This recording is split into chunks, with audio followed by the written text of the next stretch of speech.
everybody, welcome back to the channel. It's been a while since I've sat on the back of the L322, done a video for you, so time to catch up. I've been posting some things on Instagram and I want to talk to you about the hood or bonnet solar panel that I have put on the front of the vehicle. Now this is not an installation video, I don't do those types of videos, but this is more of an observation video about, number one, why have I got one on there? Why did I choose to go with Lensun as opposed to going with Cascadia 4x4, which I think I mentioned before? Then give you my thoughts on how to install it if you go down that route. So first of all, I can hear some of you saying, well, what the heck do you need that for? Well, as I mentioned on the channel before, I live in London. I live on an old, very narrow street. We can only park on one side of the street. And it's not always possible for me to run cables out of the house to the car if I wanted a trickle charge or anything like that, because sometimes you just take the parking space that you can find, sometimes at the end of the street, sometimes around the corner, and unless I can actually find somewhere right opposite the house, I can't do that. So what happens, and those of you who've got, you know, the later versions of these knows these are very, very specific around the voltage on these batteries. You leave these things for, you know, a couple of weeks, you're going to have a dead battery.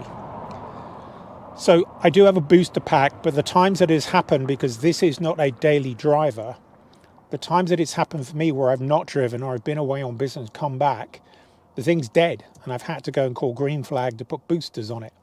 Well, there's only so many times you can call Green Flag before they start charging you. So that's number one. So the other thing you could look at is, well, why don't you just get out there and fire it up every week? Well, this is a diesel. It's not very neighbourly to be sitting there with this thing ticking over for 20 minutes with diesel being chucked out the back. So I'd prefer not to do that. That is one way of doing it, but it's just not very sociable to have the car idling. Now the other problem I've got is I could get in the car and I could drive it for 20 minutes, half an hour or something like that, but I'm going to pay the privilege of £12.50 to do it. Now it's not that I'm begrudging paying £12.50, although I don't understand why, when you've got an MOT vehicle that's passed all the emissions, I now have to pay an extra £12.50 to drive where I do. However, so that's the major reason that I need to look at some other option. Now, there are things you can get about plug-in solar panels that you can get. They don't generally work. There's one from the AA. I looked at those. I've tried one, borrowed one. It just doesn't work. So that's the reason why I have a hood solar panel. So I contacted Cascadia and said, interested in one of your panels, what's it going to cost to ship it? And they quoted me 230 quid. And no, I'm sorry, I'm not paying for the whole of the kit, which was the panel, the decal, and the MPPT charger, and then pay 200 quid, which would have run around 750 quid for a solar panel. I'm just, no, it doesn't make sense. So the next option was Lensun. So Lensun do an L322 version as well as the new Defender version. So I contacted them and said, look, will you cut me a deal? So we worked on a deal. I got 20% off, and then I went with the Defender version, which I'll show you in a minute. And then I ordered the full kit, the decal, the MPPT charger, and then the actual unit itself. So this is not an installation video, right? I'm going to give you some tips on what I did when I installed it. So let's go around the front and I'll show you what this looks like.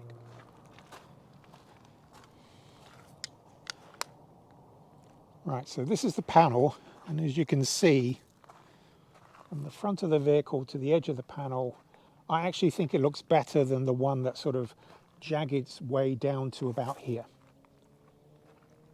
And so the installation is really quite simple, and the problem I had was it didn't all come in one pack. So what happened is that the decal came first, the MPPT controller came second, and then I had about a week to wait for the panel. Now, if you've ever installed decals, I highly recommend you don't do it in the sun or in direct sunlight. You make sure your surface is really not hot. So I did it on a fairly cloudy day when I installed mine. The decal itself is under here, but is actually bigger than the panel itself. So the decal probably comes, I would say, about that much either side. It is on a curve where it does, surprisingly, marry up with the curve of the bonnet. So the decal went on first, and like I said, plenty of soap and water, and then I measured out the gap between here and here, here and here. It's all good. Then came the MPPT controller.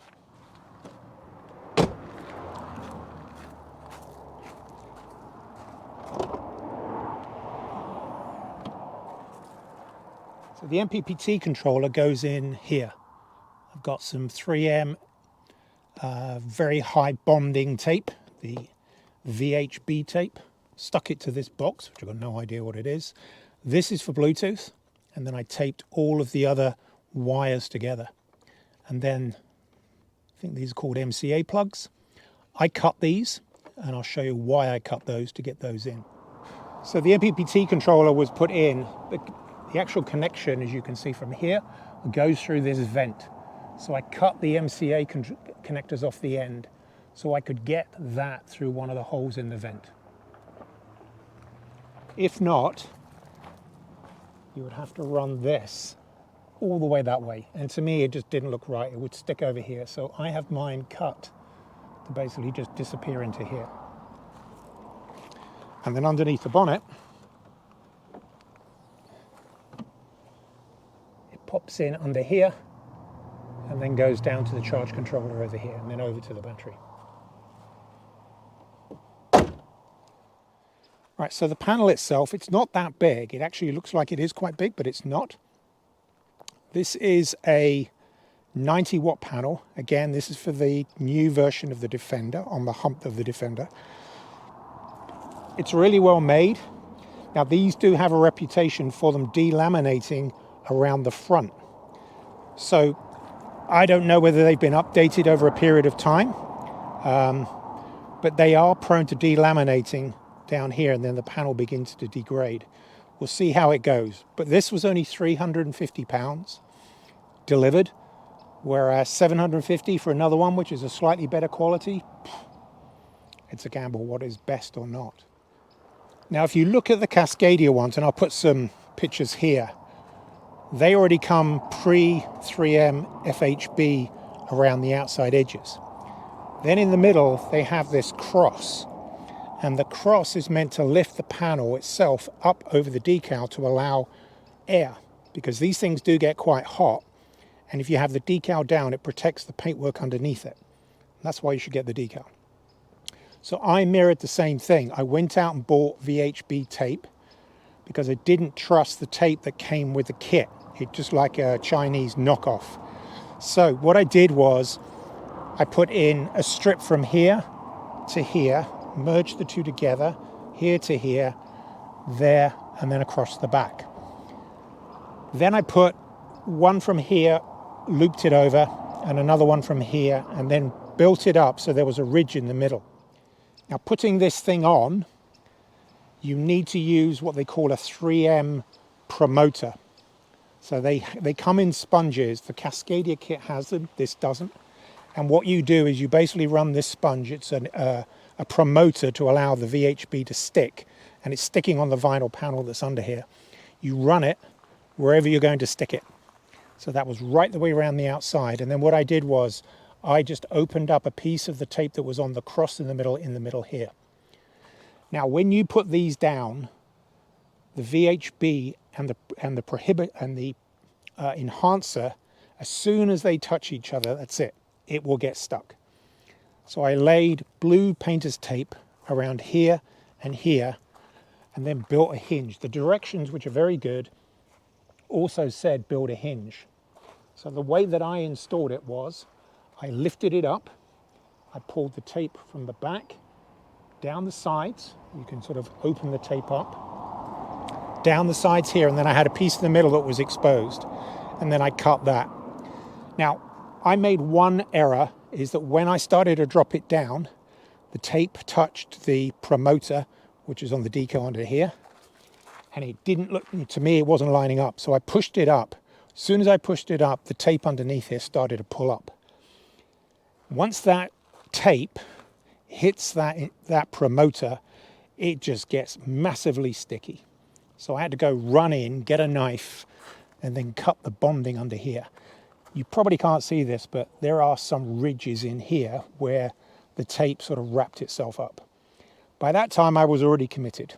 So I then got the strips and cut the double-sided tape, pulled the backing off here, here, and here, pushed it all down, and then went round it on the outside of here with a cloth and kept on pushing on it to make sure it stuck down. So take your time with it. It would probably have been ideal if I had somebody else to help me, but I didn't, so I did it on my own. Get some VHB tape, get the 3M promoter pads, the sponges. I'll put a link in the description. They're not easy to find, but I'd highly recommend you do it.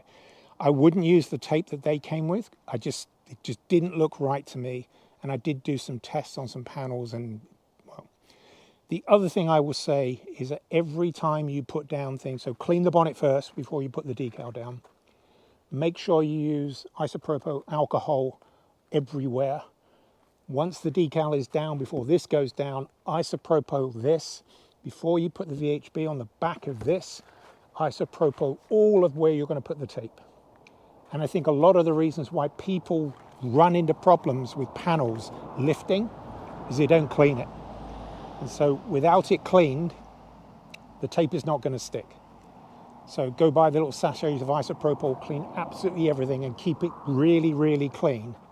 And I don't think you run into any problems with it lifting or not sticking where it needs to go. So that's my tips on installing it. The only thing that I've seen other people do, and I do have some here, I put some Sikaflex here because it was lifting because of the tape underneath. So I put a bead of Sikaflex around here. That's the only part that I've done it. Now, once it was on, the overlap of the decal was down here and here. I went around with a really sharp X-Acto knife, put the knife in as far as I could get under this lip, and then cut. And then I could pull the decal up so you don't get the overlap. If you look at other ones of these, you'll see the decal is still there. To me, it just didn't look right. So anyway, my decal was gone, and I've gone through and then taken it all up. So the decal is underneath it, and it's probably less than a couple of millimeters under here where it actually stops. If this should come up, or I have to take it up, it's not going to be easy to get it up, but the paint will be protected because underneath it is the decal. So once all this comes up, which you can get it up, then I could go replace it if I had to. I don't think I need to do that. But anyway, that's how I went through and installed it. It probably start to finish, if you add it all up, probably took me about 45 minutes to an hour. Now, the way I've got my house battery configured, I'll explain how all this works. So underneath the bonnet, MPPT controller over there. This thing, it comes with an app. It's a pretty basic app. It shows you how much solar you generated, the state of the battery, everything. Now, on sunny days, what I'll do is I'll go walk out and check on what's going on with the panel itself. Most days it's kicking in over 12.7 volts.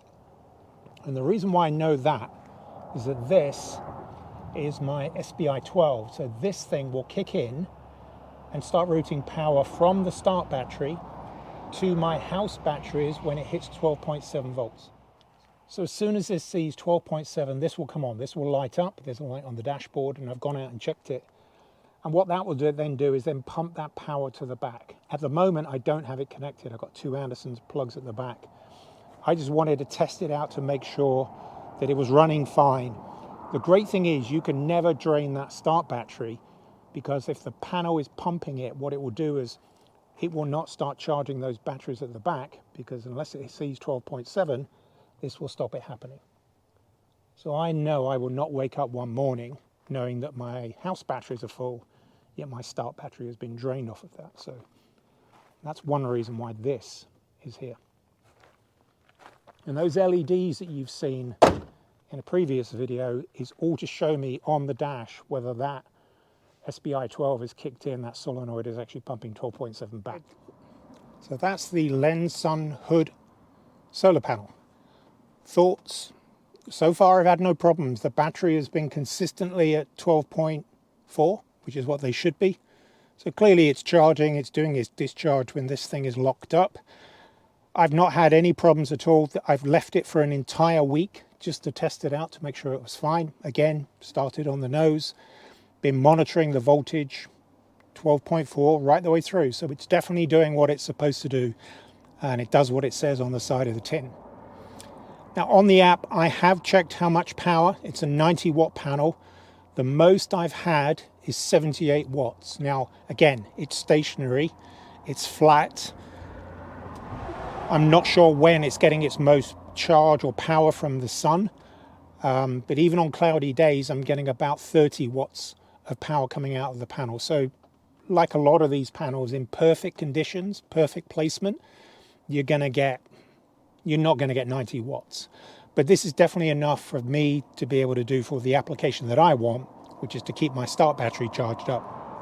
Now the other thing is, when you're driving along, you really don't notice it. I mean, for the first couple of times I did a drive, I could clearly notice it. The more I've driven it, or the more I've been in it, I just don't notice it anymore.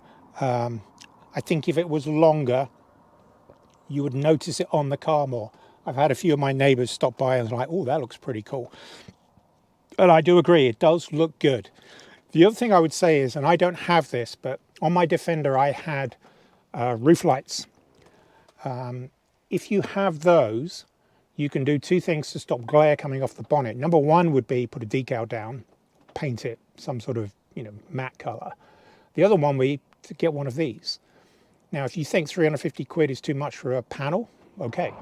The other thing to consider as well is the other place to put a solar panel is on the roof rack. I have no space up there at all.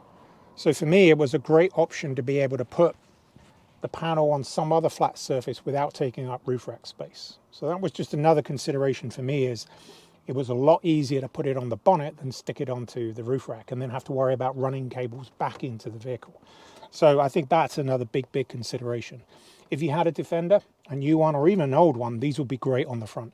They do make them for the older Defender models as well. So on the Pumas with the hump there, you can get, I think it's a 60 watt panel. That's enough to do what you need it to do. So again, I think that would be a really good option. And if you have a roof rack, you've got lights on the front pointing out and down, you're going to get glare off the bonnet. So it's just another consideration for you, that it will alleviate any sort of glare on the bonnet coming back. So overall, installation was pretty easy. Like I said, it was about an hour. Quality, good, no problems whatsoever. My recommendation would be go buy some VHB tape and go and get the 3M sachets, the promoters, for them to adhere. And again, I'll put a link in the description of where you can get them. They're not cheap. You buy them in packs of 3, and you probably need 2 to go around the entire vehicle. Also wear gloves. They've got some nasty chemicals in them, so wear gloves when you do it. So I hope this is of interest to you. If you are considering one of these, this is the option I took. The Defender, the new Defender model, as opposed to the L322 version. Thank you very much for watching. If you like the video, please like the video. Don't forget to hit the subscribe button. And with that, I'll see you on the next one. Cheers.